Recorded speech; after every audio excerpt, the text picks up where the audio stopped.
ओम नमः सिद्धेभ्यः। सर्वज्ञो वीतरागोरन् श्रेयो मार्गस्य शासकः नमस्करोमि तं भक्त्या सपुष्यात्मे समीहितम्। सर्वज्ञ भगवान को नमन करके मंगलाचरण के साथ प्रवचन निर्देश का ग्रंथ का स्वाध्याय प्रारंभ हो रहा है।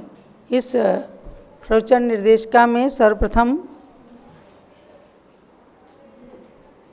सम्यक दर्शन का प्रकरण लिया गया है, जिसमें ये बताया है कि सम्यक दर्शन चारों गति के जीवों को प्राप्त हो सकता है और चारों गतियों के कारण भी आप सबको बताए हैं। सर्वप्रथम नरक गति के अंदर ये जीव 3 कारणों से सम्यक दर्शन को उत्पन्न करता है, अर्थात जाति स्मरण, वेदनानुभव और धर्मोपदेश।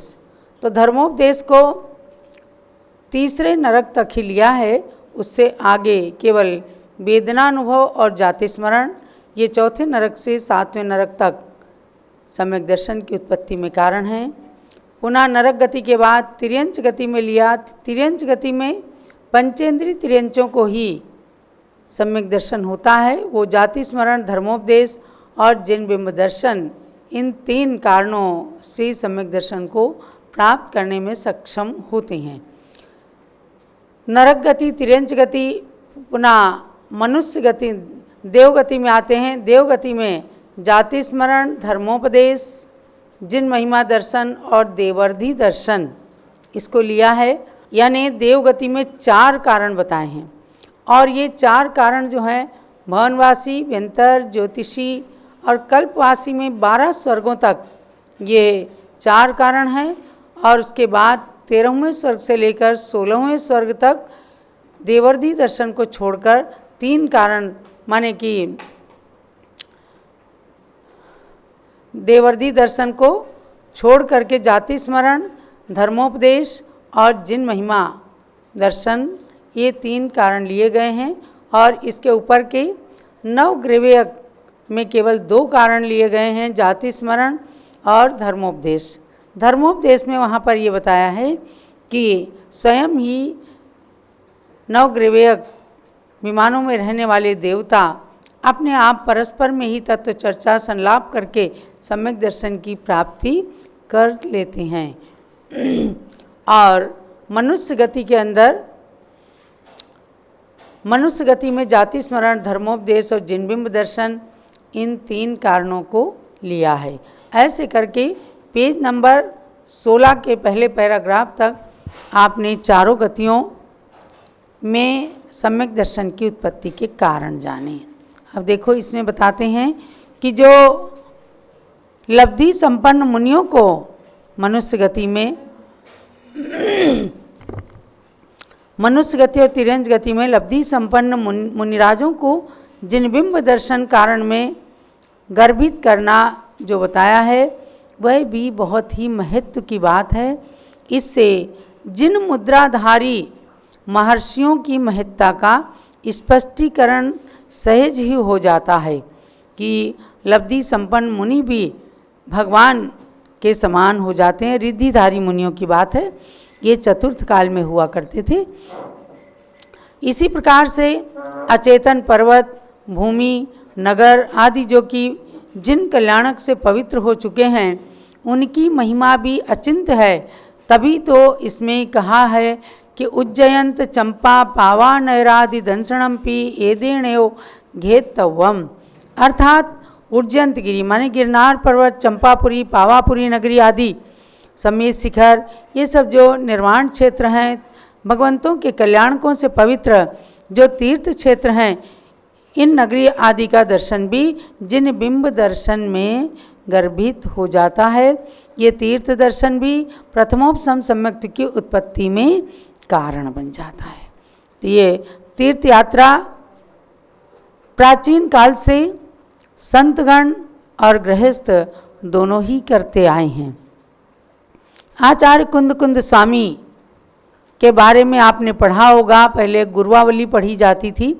संग सहित श्री कुंद कुंद गुरु वंदन हेतु गई गिरनार। वाद पर्योता संशय मति सो साक्षी बदी अंबिकाकार। यानी जिन धर्म पर जब संकट आया और कुंद कुंद स्वामी ने कहा कि मेरा संग पहले इस गिरनार पर्वत की यात्रा को करेगा, आपस में विवाद हुआ और वहाँ पत्थर की अंबिका देवी को उन्होंने पिच्छिका लगा करके बुलवा दिया, अर्थात हे देवी बोल सत्य पंथ कौन सा है। तो उस देवी ने, पत्थर की देवी ने भी चमत्कार से बोला सत्य पंथ निर्ग्रंथ दिगंबर, सत्य पंथ निर्ग्रंथ दिगंबर, सत्य पंथ निर्ग्रंथ दिगंबर, कही सुरी तहाँ प्रगट पुकार, सो गुरुदेव बसो उर मेरे विघन हरण मंगल करतार। इन्हें गुरुओं की तपस्या में इतनी शक्ति होती है। आचार्य कुंद कुंद स्वामी कलिकाल के सर्वज्ञ माने गए, क्योंकि वे विदेश क्षेत्र में गए थे, सिमंदर स्वामी की दिव्य ध्वनि को सुनकर आए थे, समोसरण में बैठ कर आए थे और उन्होंने यहाँ आकर जम्बूद्वीप के भरत क्षेत्र में रहते हुए 84 पाहुड़ ग्रंथों की रचना की। आज समय सार, प्रवचन सार, नियम सार, रेयण सार, मूलाचार, ये सब ग्रंथ आचार्य कुंद कुंद स्वामी के हैं। 84 पाहुड़ ग्रंथों में से आज जो है 9-10 ग्रंथ ही उपलब्ध होते हैं। उन ग्रंथों की रचना कुंद कुंद स्वामी ने किया और आज भी पढ़े जाते हैं ग्रंथ।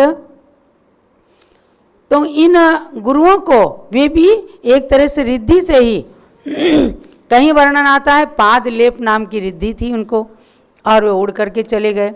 कहीं शिलालेख के अंदर वर्णन आता है कि देवता अपने विमान के अंदर कुंद कुंद स्वामी को बिठा करके ले गए और वे जब विदेश क्षेत्र में सिमंदर भगवान के समोसरण में पहुंचते हैं तो उनके आकार की तो वहाँ इलायची हुआ करती थी, यानी 500-500 धनुष के 2-2 हजार हाथ के मनुष्य होते थे। तो वहाँ प्रश्न हुआ कि ये इलायची के आकार के मनुष्य शरीरधारी ये कौन हैं, कहाँ से आए हैं।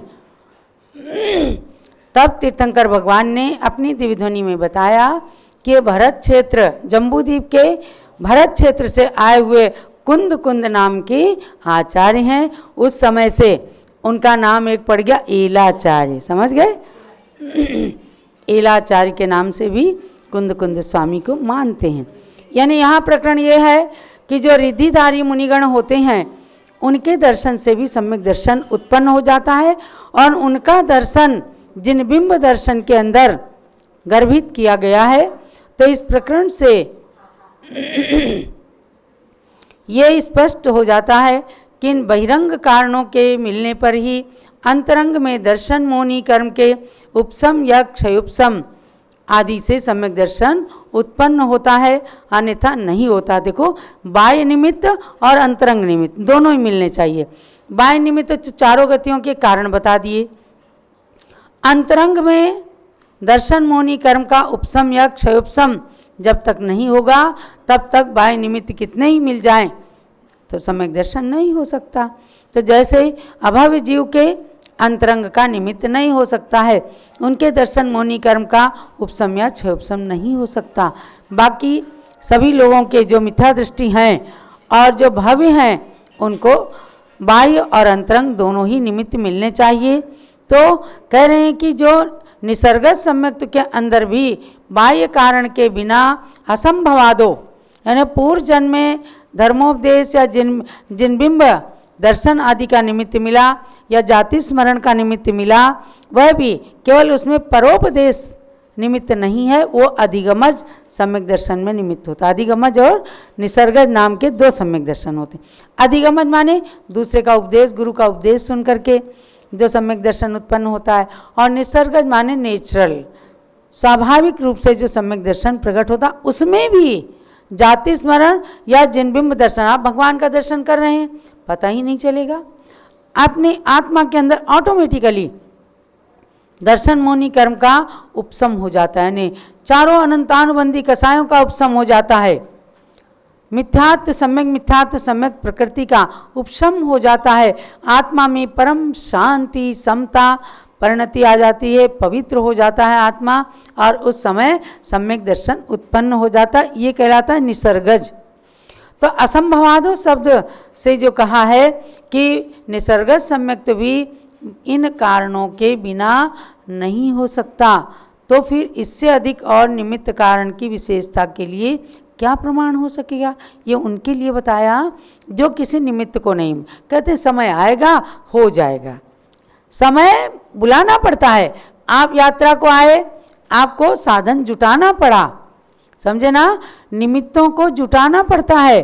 निमित्त भी समय पर मिलते हैं, लेकिन हमें नहीं पता कि कब समय आएगा, तो इसलिए अपने को पुरुषार्थ करके निमित्त जुटाना पड़ता है। तो अंतरंग और बहिरंग दोनों ही हेतु मानना सम्यक दर्शन की निमित्त में, सम्यक दर्शन की प्राप्ति में। श्री कुंद देव ने भी सम्यक के अंतरंग और बहिरंग हेतु को बताते हुए कहा है, पेज नंबर 16, सम्मतस्य निमित्तम जिन सुत्तम तस्य जानया पुरिसा अंतरहेउ भणिदा दंसन मोहस्य खये पौधी। क्या कहते हैं? जिन सूत्र और उसके जानने वाले पुरुष माने महर्षि सम्यक्त के लिए बाह्य निमित्त है, और दर्शन मोनि का क्षय, क्षयोपशम आदि बाह्य निमित्त हैं। क्षय हो जाता है तो क्षयिक सम्यक दर्शन हो जाता है, क्षयोपशम होता है तो क्षयोपशम सम्यक दर्शन, उपशम होता है तो औपशमिक सम्यक दर्शन होता है। द्वादशांग या उसके अंश रूप सूत्र तथा उन सूत्रों के जानने वाले महर्षिगण, आचार्य, उपाध्याय, साधु, ये तो बाह्य निमित्त हैं, एवं दर्शन मोनि का क्षय आदि अंतरंग हेतु है।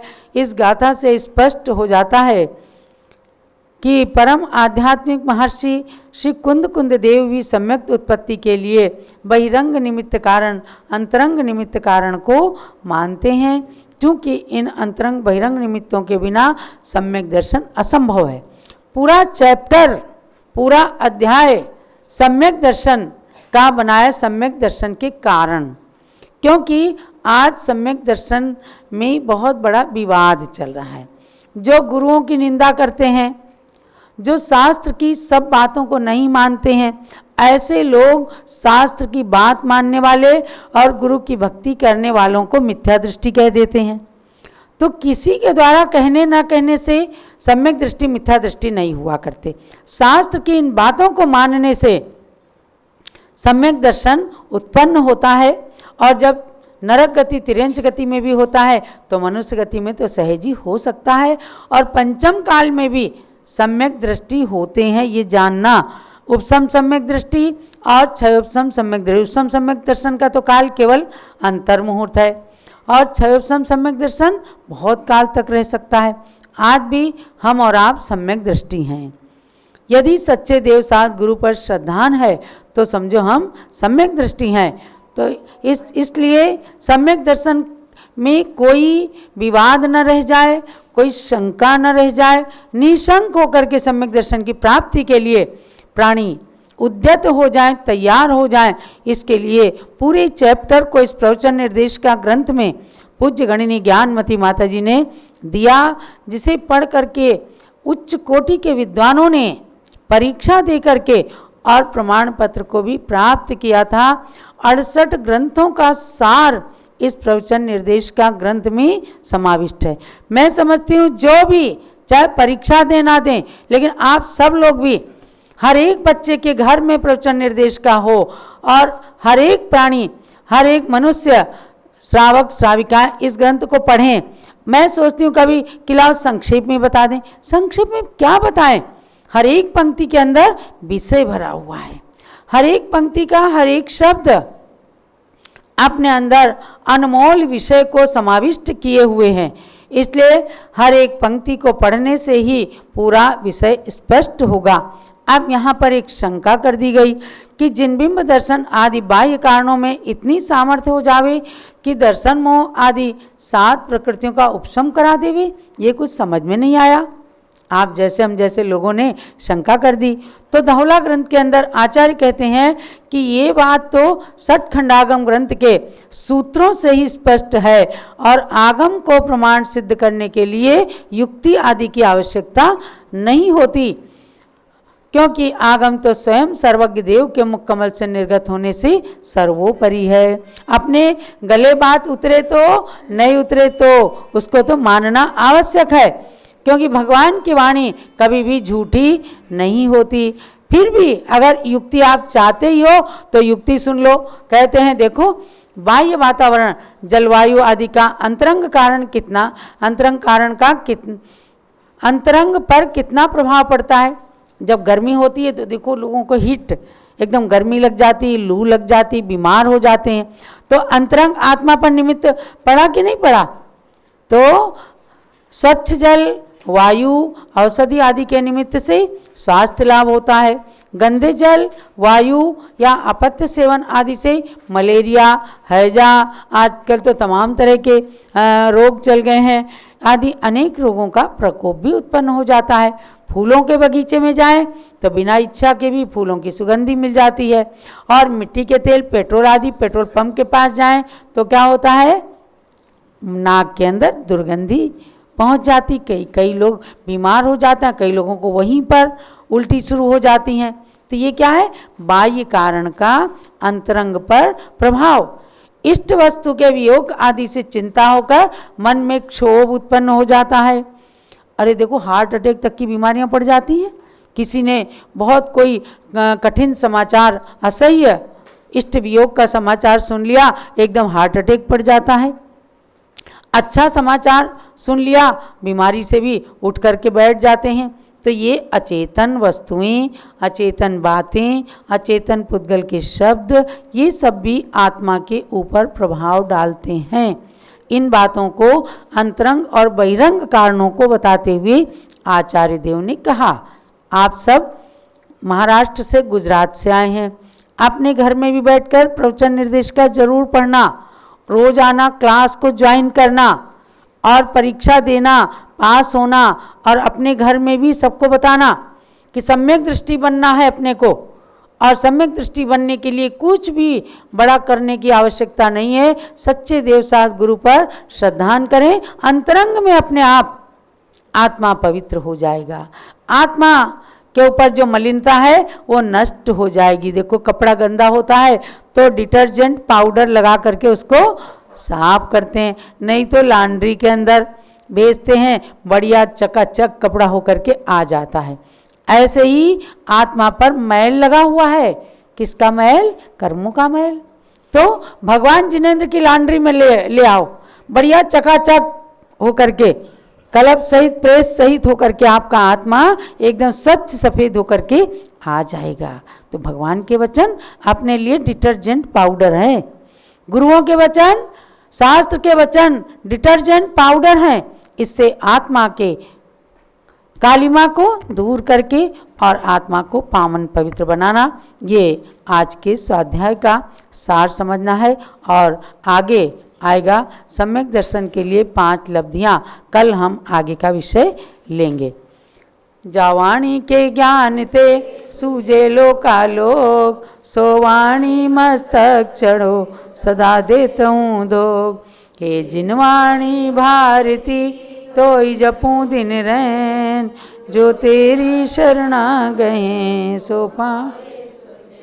ज्ञानमती को नित्य नमो, ज्ञान कली खिल जाए, ज्ञान ज्योति की चमक में जीवन मम मिल जाए। जलोद्वास सांगमयी जिनवाणी माता। और अब गुरु पूजन करेंगे, उससे पहले आप लोगों को भी एक चीज़ बताती हूँ। अपने एंड्रॉयड फ़ोन पर ज्ञानांजलि ऐप माने एप्लीकेशन है, उसको डाउनलोड कर लें गूगल प्ले स्टोर से। इसके पारस चैनल के अंदर भी विज्ञापन आता है। ज्ञानांजलि ऐप को डाउनलोड करके और उसमें प्रतिदिन पूज्य माता का आशीर्वाद, प्रतिदिन का नियम, ज्ञानामृत, ये सब बहुत सारी चीज़ें, तीर्थ के दर्शन, प्रतियोगिताएं, ये सब आती हैं। तो आप अपने अपने मोबाइल में अभी ज्ञानांजलि ऐप को डाउनलोड करके और उसका पूरा पूरा लाभ, जो भी आप उसके अंदर पढ़ना चाहें, तो रोज़ के पाठ वगैरह भी उसमें रहते हैं। आलोचना पाठ है, भक्तामृत स्तोत्र है, जो जो चीज़ पढ़ना चाहते हैं वो सब चीज़ें उस पर हैं। तो जिनको गूगल प्ले स्टोर से डाउनलोड करना आता हो कर लीजिएगा, नहीं तो हमारे यहाँ ब्रह्मचारिणी बहनों से पता कर लेना। चलिए, प्रथमाचार्य शांति सागर के पद में अर्घ्य समर्पण है। वीर सिंधु अरुणेमि सिंधु आचार्य के पद का अर्चन है। परम तपस्वी तीनों गुरु शिवपति साधक कहलाते हैं। इन पद में चंदनामती हम अर्घ्य कथाल चढ़ाते हैं। ओम ह्रीं श्री शांति सागर वीर सागर नेमि सागराचार्य त्रय मुनीन्द्रेभ्यो आनंद पद प्राप्ति अर्घ्यम निरूपामति स्वाहा। ज्ञानमती को नित्य नमो, ज्ञान कली खिल जाए। ज्ञान ज्योति की चमक में जीवन मम मिल जाए। स्थापना। ओम ह्रीं गणनी प्रमुख श्री ज्ञानमती माता अत्र अवतरत 67 आह्वाननम अत्र तिष्ठ तिष्ठ ठः ठः स्थापनम अत्र मम सन्नितो भव भव षट् सन्निधिकरणम स्थापनम। क्षीरोदधि जल लाय के करो चरण त्रयधार। ज्ञानमती गणनी प्रमुख करो मुझे भव पार। ओम ह्रीं गणनी प्रमुख श्री ज्ञानमती मात्रे जलम निरूपामिति। चंदन घिस कर्पूर संग चर्चुमा पदसार। ज्ञानमती गणनी प्रमुख करो मुझे भव पार। ओम ह्रीं गणनी प्रमुख श्री ज्ञानमती मात्रे चंदनम निर्वपामिति स्वाहा। तंदुल धवल अखंड ले अर्पो सदा सुखकार। ज्ञानमती गणनी प्रमुख करो मुझे भव पार। ओम ह्रीं गणनी प्रमुख श्री ज्ञानमती मात्रे अक्षतम निर्वपामिति स्वाहा। पुष्प सुगंधित थाल भर अर्पो पद सुखकार। ज्ञानमती गणनी प्रमुख करो मुझे भव पार। ओम ह्रीं गणनी प्रमुख श्री ज्ञानमती मात्रे पुष्पम निर्वपामिति स्वाहा। नैवेद्यों का थाल भर चरण चढ़ाऊं आज। ज्ञानमती गणनी प्रमुख करो मुझे भव पार। ओम ह्रीं गणनी प्रमुख श्री ज्ञानमती मात्रे नैवेद्यम निर्वपामिति स्वाहा। व्रत का दीप जलाए के आरती करो सुखकार। ज्ञानमती गणनी प्रमुख करो मुझे भव पार। ओम ह्रीं गणनी प्रमुख श्री ज्ञानमती मात्रे दीपम निर्वपामिति स्वाहा। धूप दशांगी अग्नि में दहन करो सुखकार। ज्ञानमती गणनी प्रमुख करो मुझे भव पार। ओम ह्रीं गणनी प्रमुख श्री ज्ञानमती मात्रे धूपम निर्वपामिति स्वाहा। फल अंगूर बादाम ले चरण चढ़ाऊं मात। ज्ञानमती गणनी प्रमुख करो मुझे भव पार। ओम ह्रीं गणनी प्रमुख श्री ज्ञानमती मात्रे फलम निर्वपामिति स्वाहा। पिच्चिकमंडल उधारी माता नमन तुम्हें हम करते हैं।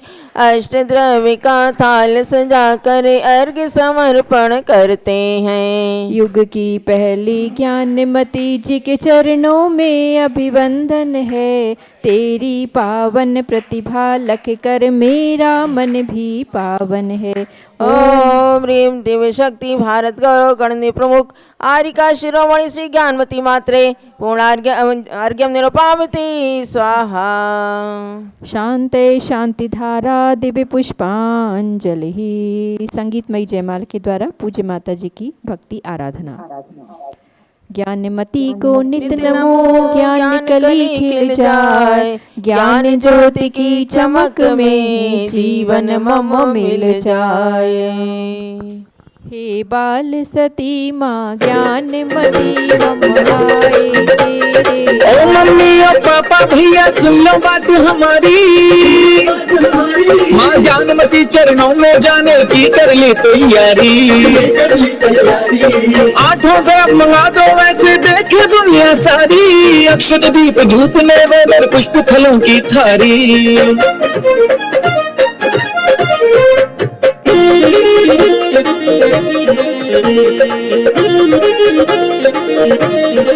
जाना है मुझे माँ चरणों में,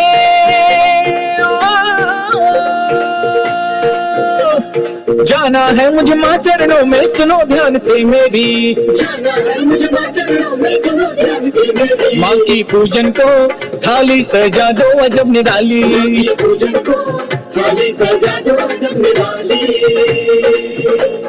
जिसे चढ़ा मैं तर जाऊं ये भवसागर संसारी, जिसे चढ़ा मैं तर जाऊं ये भवसागर संसारी। माँ की पूजन को थाली सजा दो अजब निराली, माँ की पूजन को थाली सजा दो अजब निराली।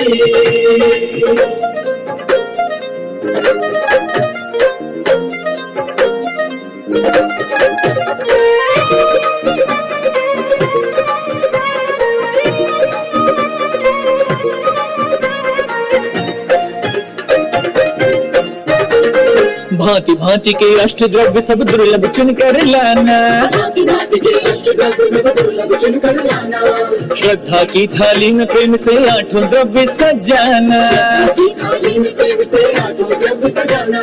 भांति भांति के अष्ट द्रव्य सब दुर्लभ चुन कर लाना, श्रद्धा की थाली में प्रेम से आठों द्रव्य सजाना। हीरा